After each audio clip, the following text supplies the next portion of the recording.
Bacaan liturgi Kamis 2 November 2023. Pengenangan arwah semua orang beriman. Bacaan dari kitab kedua Makabe. Setelah menguburkan tentara yang gugur dalam pertempuran, Yudas, panglima Israel, menyuruh mengumpulkan uang di tengah-tengah pasukan.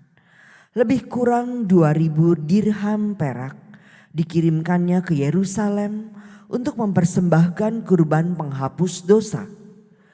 Ini sungguh suatu perbuatan yang sangat baik dan tepat, karena Yudas memikirkan kebangkitan. Sebab jika tidak menaruh harapan bahwa orang-orang yang gugur itu akan bangkit, niscaya percuma dan hampalah mendoakan orang-orang mati.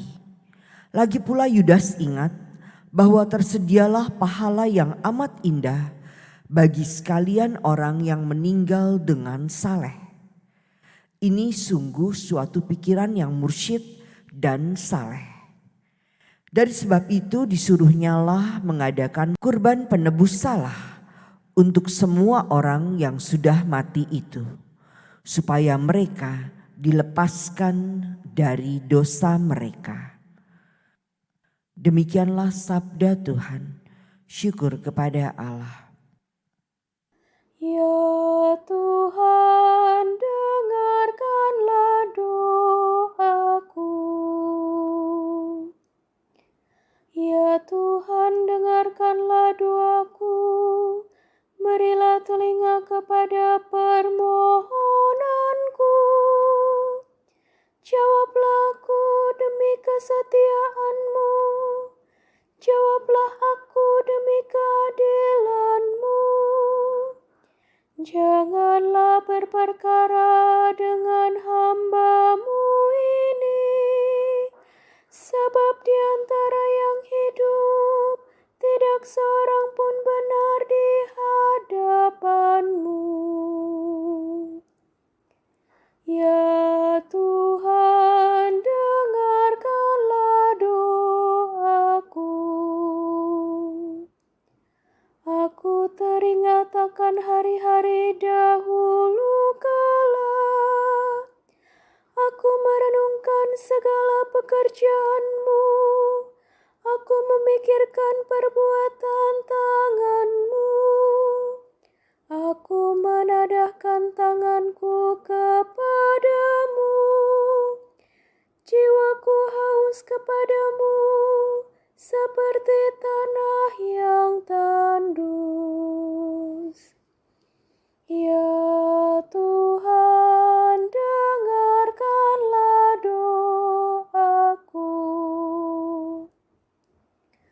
Jawablah aku dengan segera ya Tuhan, sudah habislah semangatku.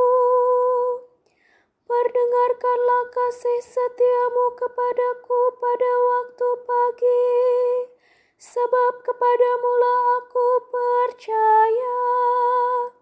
Beritahukanlah kepadaku jalan yang harus ku tempuh, sebab kepadamu-lah ku angkat jiwaku. Ya Tuhan, dengarkanlah doaku.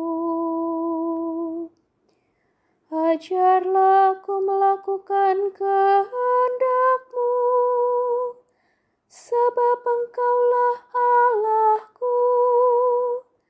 Kiranya Roh-Mu yang baik itu menuntun aku di tanah yang rata.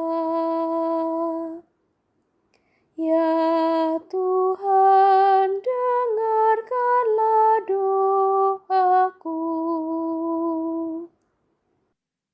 Bacaan dari surat pertama Rasul Paulus kepada jemaat di Korintus. Saudara-saudara, Kristus dibangkitkan dari antara orang mati sebagai yang sulung dari orang-orang yang telah meninggal. Sebab sama seperti maut datang karena satu orang manusia, Demikian juga kebangkitan orang mati datang karena satu orang manusia.